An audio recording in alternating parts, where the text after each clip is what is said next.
Schopenhauer did not withdraw from social life on a mere whim, but because he grasped something fundamental. Tranquility and mental clarity are treasures far too precious to be sacrificed for interactions that offer nothing of true substance. For him, intelligence was not merely the capacity to reason, but the rare gift of discerning what is genuinely worthwhile from what is not. In his eyes, most forms of social interaction amounted to little more than a distraction, a way of filling time without ever truly living. Remember to subscribe if you like philosophy. This is not to say that all human relationships are unnecessary.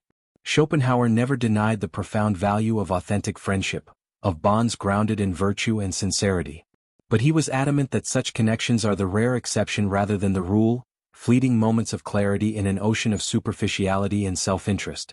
That is why a mind inclined toward depth inevitably learns to favor quality over quantity, choosing to surround itself only with those who truly enrich life, while turning away from what brings only noise and emptiness. The final question Schopenhauer poses remains as uncomfortable as it is necessary. Do we seek out social life because it offers us genuine enrichment, or because we fear solitude? In a world drowning in hyperconnectivity, where silence is treated as an enemy and social validation has become an obsession, perhaps his philosophy is more relevant today than we care to admit. And you, what about you? Is social life a necessity, or simply a habit that proves difficult to abandon? For Schopenhauer, one of the chief reasons why intelligent people tend to withdraw from social life is the inevitable clash with mediocrity. He believed most people are not in pursuit of truth, knowledge, or deep reflection. Instead, they crave entertainment, distraction, and the reassurance of their pre-existing beliefs. To someone with a sharper, more critical mind, it becomes painfully obvious just how hollow most conversations are, how uninspiring daily interactions tend to be, and how exhausting it is to feign interest in trivialities merely to belong. It is not out of disdain for others, but a quiet recognition of incompatibility. Where the ordinary person might find pleasure in gossip, idle socializing, and immediate gratifications, the reflective individual seeks something more. Ideas that stretch the mind, dialogues that provoke self-examination, and spaces where authenticity does not come at the cost of self-censorship.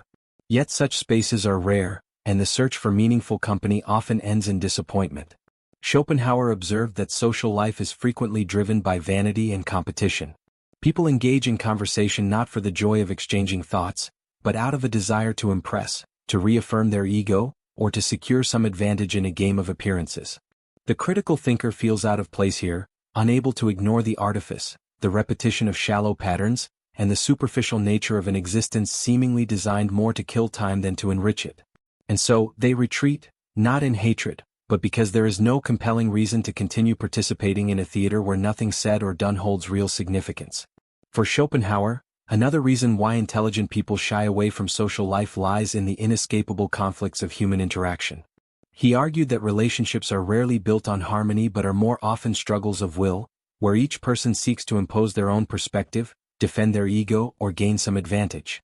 Socializing, then, is less an exchange of sincere ideas than a battlefield cloaked in politeness, where hypocrisy and the desire for dominance are often at play.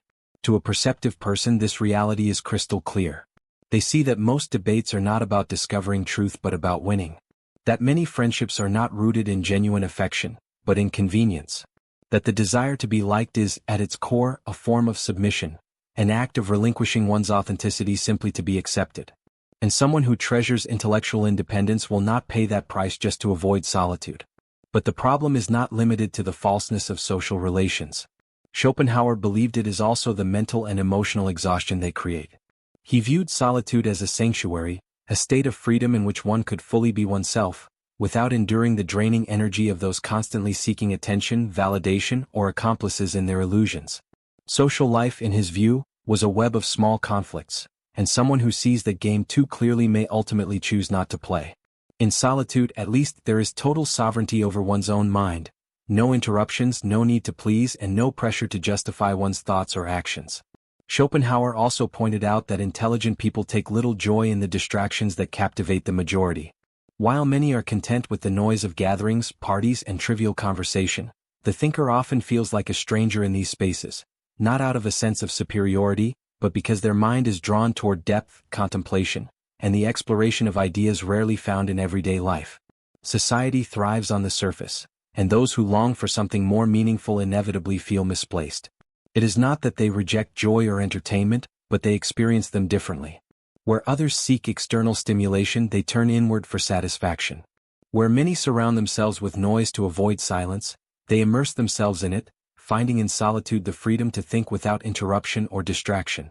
In this, intelligence becomes a barrier to enjoying what most people find pleasurable. And the more aware they become of this difference, the harder it is to force themselves into spaces where they feel no genuine fulfillment. For Schopenhauer, this detachment is the natural outcome of intellectual depth. Those who see the truth of existence with clarity cannot lose themselves in the small talk of daily life. They cannot feign excitement over repetitive conversations or find purpose in rituals that exist solely to pass the time. Social life is, for the most part, a remedy against boredom, an amusement to ease the passage of time without inviting uncomfortable questions. But for a mind preoccupied with greater matters, these distractions are not only unnecessary, they are a waste. Schopenhauer further argued that social life brings with it a constant cycle of disappointment, and that those with deeper insight suffer these disappointments more acutely. People tend to place expectations on others, expecting understanding, reciprocity, and honesty. Yet, according to him, human interactions are more often marked by selfishness, deception, and miscommunication. The more perceptive someone is, the more clearly they discern these dynamics, and the deeper their disappointment cuts. The issue is not merely human imperfection. None are free from that, but that social life requires the acceptance of illusions to function smoothly. One is expected to show interest they do not feel, to give praise they do not believe, and to promise loyalty they may not intend to keep. For Schopenhauer, this is not the exception, it is the rule. Those who dare to see reality without the filters of politeness or naivety are left with an unsettling question. Is it worth playing a game where sincerity is rare and illusion the price of entry? This does not make the thinker cynical or incapable of valuing human relationships. Rather, it makes them wiser in managing expectations. They come to understand that true friendship is rare, most connections are transient, and expecting too much only leads to frustration. So instead of spreading themselves thin, they carefully choose the few who bring genuine value to their lives. In a world where constant connectivity is idolized, this approach may seem pessimistic, but perhaps it is merely a defense against the exhaustion of repeated disappointment. Schopenhauer also saw social life as a persistent source of disturbance for the mind. Those inclined toward deep thought require extended solitude, time to read, write, and contemplate without interruption. Yet society rarely respects this need. It demands presence, conversation, and constant participation in a cycle of activity that leaves little room for introspection.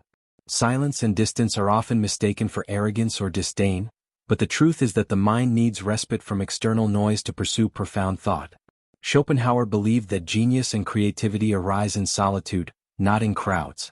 Great ideas are not born in the clamor of daily conversation but in the calm of uninterrupted reflection. That is why many of history's greatest minds led solitary lives. Not because they hated others, but because they understood that only in solitude could they think freely and deeply. Yet this longing for solitude is often misunderstood. Society prizes extroversion, social ease, and the ability to fit smoothly into groups. It expects constant interaction and companionship, seeing approval from others as validation of worth. Schopenhauer saw this hunger for social acceptance as a trap, preventing people from developing their true potential. Anyone who wishes to think freely must face a difficult truth. True intellectual independence demands distance from the world's noise. Schopenhauer did not retreat from social life on a whim. He did so because he understood that peace of mind and mental clarity are too precious to waste on interactions devoid of substance. Intelligence is not just the power to reason but the ability to discern what truly matters. And for him, most social life was little more than a distraction, a way to pass time without ever truly living. This does not mean that all human relationships are without worth. Schopenhauer valued authentic friendship, relationships grounded in virtue and sincerity. But he knew they were rare. That is why those with deeper minds learn to prioritize quality over quantity, choosing companions who enrich life and turning away from those who bring only noise and emptiness. The final question Schopenhauer leaves us with still lingers as disquieting as ever. Do we seek social life because it brings something real or because we fear being alone? In a world saturated with hyperconnectivity, where silence is mistrusted and validation is everything, perhaps his philosophy is more relevant than we are ready to admit. And what about you? Is social life a true necessity, or simply a habit you struggle to break? Remember to subscribe if you like philosophy.